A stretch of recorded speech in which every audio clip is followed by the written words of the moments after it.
99% das pessoas dizem obrigado, árvores, pelo oxigênio. E aí vem um fitoplâncton e diz: eu sou uma piada para você? Se você não entendeu esse meme, então presta bastante atenção que na aula de hoje sobre o reino protoctista nós iremos falar justamente sobre o fitoplâncton e outras características desses organismos. Eu sou o professor Victor Belo e essa é uma aula de Biologia 2 do primeiro bimestre, uma revisão sobre o reino protoctista. Bom, começando como sempre, características gerais. Quando a gente fala sobre o reino protoctista, que também pode ser encontrado pelo nome de protista, tá? Porque o nome protista é um nome antigo, um nome mais recente. Assim, não vou dizer que é o melhor nome, tá? Mas é um nome mais recente, mais apropriado, mais utilizado é protoctista, tá? Mas a gente não vai abordar o porquê que é desse nome agora não, porque isso aqui é uma aula de revisão simples. Então a gente começa falando sempre, toda vez que eu estou me referindo a um reino, eu começo a ver as características gerais dos indivíduos que pertencem a esse reino. E quais são os indivíduos? As algas e os protozoários. E aí é que está a grande questão. Esse aqui é o reino onde você tem uma maior quantidade de características gerais diferentes entre os organismos. Por quê? Porque algas e protozoários eles não têm bem uma relação evolutiva de muitas semelhanças. Então, esse reino aqui, o reino protoctista, ele foi criado justamente para abrigar os seres que não encontravam, não conseguiam se encaixar nas classificações dos outros reinos. Ok? Então, eu encontrei um organismo novo. E aí eu vejo, é fungo, é bactéria, é animal, é planta, tá? Não é nenhum desses. Então, ou é alga ou protozoário. Tá, mas alga não é planta. Protozoário não é animal. Então, criaram um reino para abrigar justamente esses dois organismos aqui que não se encaixavam nos outros. E aí, é por isso que tem uma grande diversidade. Em relação à nutrição, eles podem ser heterotróficos ou autotróficos fotossintetizantes. O que quer dizer isso? Quer dizer que eles precisam da luz para fazer ali o seu próprio alimento. E sendo que somente as algas aqui é que podem ser autotróficas. Tá? Então, os heterotróficos são os protozoários. O que isso significa? Significa que aqui já tem uma divergência, tá vendo? Já tem uma bem diferenciação aqui entre eles dois. Uma outra diferenciação, aqui ó, os autotróficos sintetizantes são as algas. E aí o que acontece? Tem alga que também é heterotrófica, tá? Mas é coisa de ensino superior, então no ensino médio a gente diz que todas as algas são autotróficas.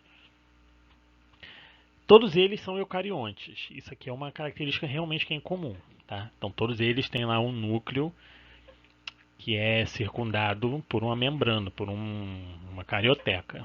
E uma outra característica é que eles podem ser tanto unicelulares quanto pluricelulares. Os protozoários são somente unicelulares. Já as algas, elas podem ser pluricelulares ou unicelulares também.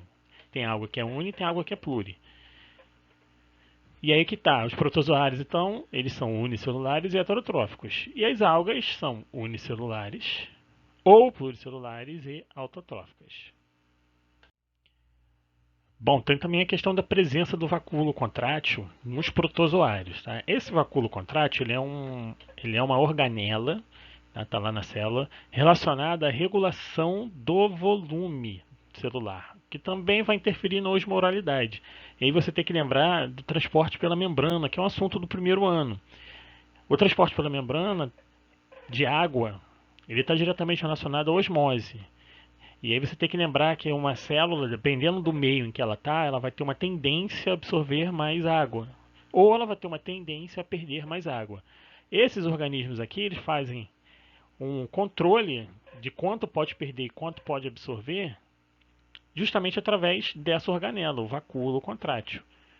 E aí então, quando você vê isso aqui, é uma organela, tá? Um gifzinho mostrando que está enchendo, está absorvendo. E agora ele está jogando fora. Ou seja, quando precisa jogar para fora, isso aqui vai contrair e vai jogar para fora. E quando precisar encher, ele vai absorver ali. Lembrando que Dependendo do ambiente onde esse organismo está, ele vai ter uma tendência mais para absorver do que para jogar para fora e vice-versa. Em relação à classificação, ela é bem simples, tá? A gente vai levar aqui em consideração. Mas por que estudar os protozoários, né? Eu só faço sempre essa pergunta. Eu acho que é muito interessante o aluno sempre se questionar sobre isso. Por quê? Por que, que você está estudando isso? E aí, então, quando a gente. Mas então, a gente estuda os protozoários porque muitos deles são causadores de doenças, ou seja, muitos deles são patogênicos. Quais são os principais protozoários patogênicos que a gente estuda no ensino médio? São as doenças de Chagas e a malária, tá? São os causadores deles. A doença de Chagas, ela é causada pelo Trypanosoma cruzi. Então a gente diz que o Trypanosoma cruzi é o agente etiológico. Só que o protozoário, ele é pequeno, ele não consegue ser transportado com uma grande facilidade por outros meios que não sejam os triatomíneos, que são os besouros. Ou seja, o besouro é um vetor, é um mecanismo, é a forma com a qual a doença é transmitida. Mas não é o besouro que causa a doença. Quem causa a doença é o protozoário Trypanosoma cruzi que está dentro do triatomínio, ok? Então é muito importante saber essa distinção aqui entre agente etiológico e vetor.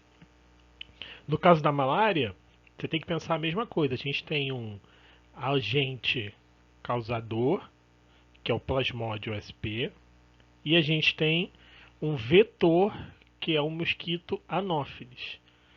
Certo? Então os dois aqui tem um vetor e tem um agente etiológico.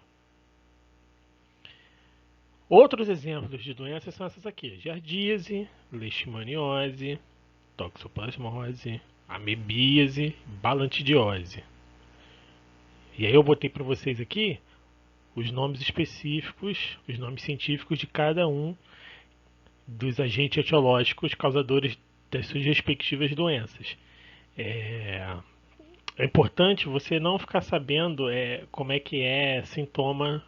Não, a sintoma não é muito importante para a gente, mas interessante você saber o nome da doença, quem causa, como ela é transmitida e principalmente como ela é evitada, ou seja, quais são as profilaxias em relação a cada uma dessas doenças aqui. A maioria delas é transmitida por contaminação de secreções ou da água, tá? Então você sabe que aí é saneamento básico e higiene pessoal. Se for por um vetor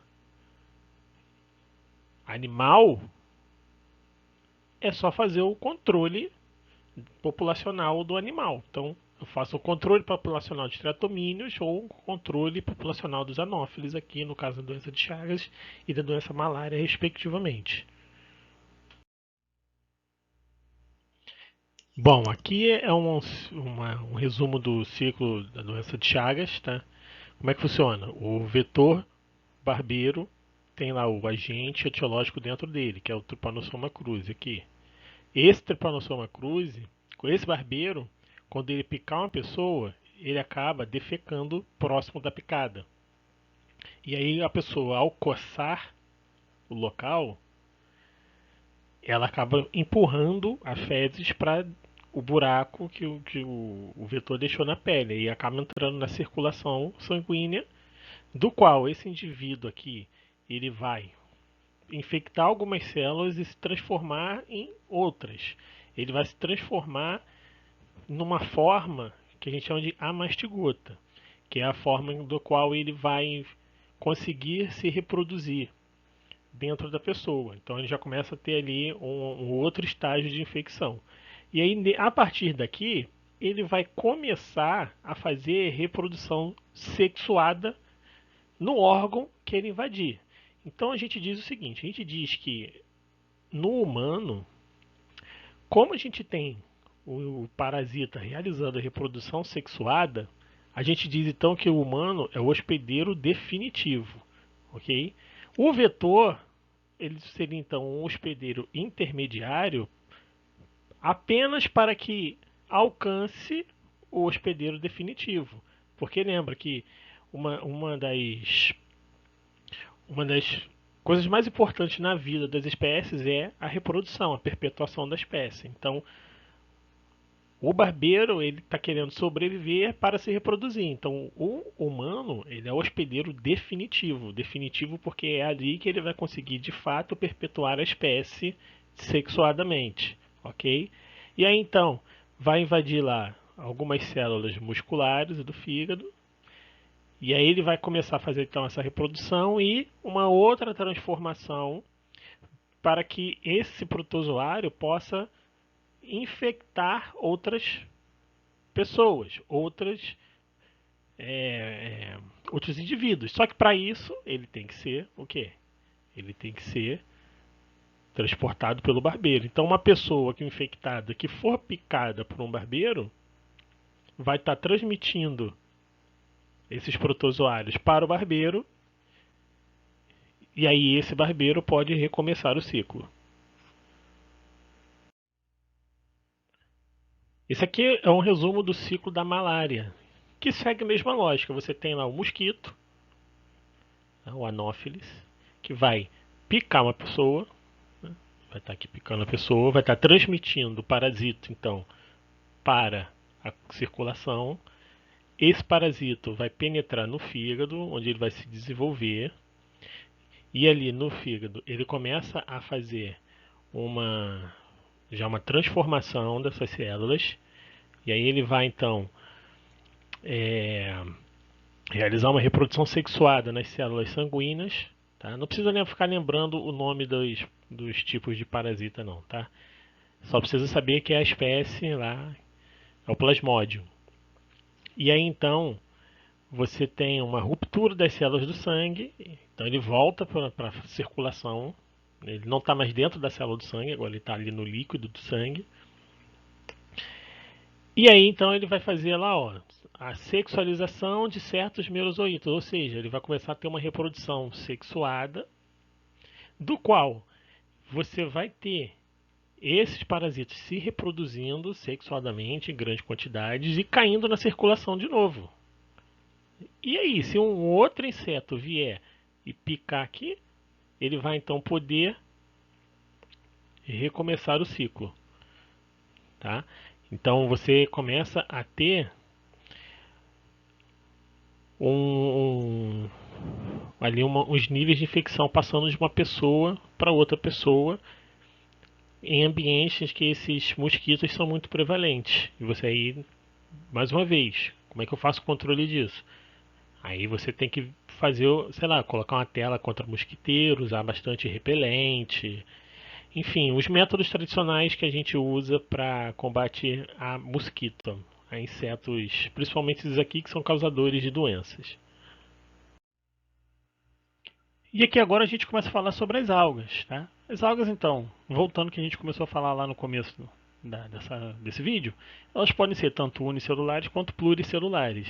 E são, ok, para o ensino médio, todos organismos autotróficos, fotossintetizantes. E isso é muito importante. Esse autotrofismo das algas é o que traz as duas importâncias que mais já são associadas a elas no ensino médio, que elas são a base da cadeia alimentar aquática, por isso que eles são chamados de fitoplâncton. Esse fito aqui é um prefixo relacionado ali ao que lembra planta, mas eles lembram que algas não são plantas. E plâncton são organismos que estão na parte mais superficial da água. Okay? São os organismos que vão praticamente sendo levados com a correnteza, que estão sendo levados ali pelo fluxo da água. Então a maioria das algas são fitoplânctons, principalmente aqueles que são os maiores produtores de oxigênio do planeta, são as algas unicelulares. Ou seja, agora você consegue entender esse meme aqui.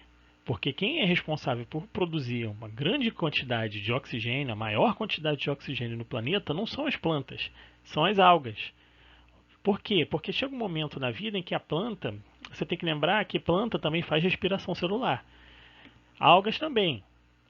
Só que planta chega uma hora que ela para de crescer. Quando ela para de crescer, a taxa de fotossíntese acaba sendo a mesma taxa de respiração, ou seja, o tanto que ela joga de oxigênio para o ambiente acaba sendo o mesmo tanto que ela absorve. Então, as plantas não produzem tanto oxigênio assim. A alga não, como a alga, ela ali está sempre se multiplicando, ela está fazendo sempre uma grande multiplicação, ela acaba fazendo mais oxigênio do que as plantas, porque ela está sempre ali se multiplicando e se expandindo ali, porque a água é muito grande, né? O volume, a extensão de água no nosso planeta é muito maior do que de terras, e as algas são unicelulares e elas morrem muito fácil. Então uma alga morre e outra já está ali reproduzindo no lugar em poucas horas. Então isso faz com que a taxa de fotossíntese seja frequente e alta.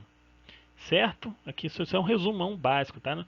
Tem outros fatores que interferem nisso aí. A gente não vai abordar eles agora.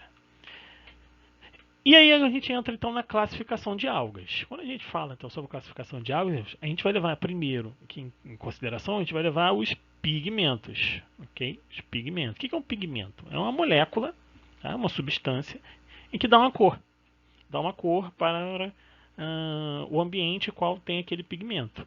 Então a gente tem aqui 4 classificações. Nós temos as clorófitas, que são algas verdes.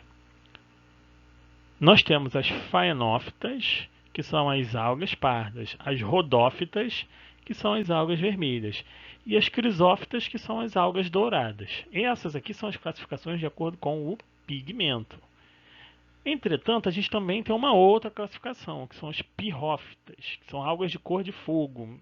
É mais ou menos assim um rosa meio dourado ali próximo do vermelho. É uma mistura ali de cores que lembra assim as cores que tem no fogo comum. E tem também a presença de 2 flagelos. E aí eles são considerados, então, são chamados de dinoflagelados. Ok? Esses dinoflagelados aqui, eles caem muito em prova, muito prova. Por quê? Porque são organismos causadores da maré vermelha. O que é a maré vermelha?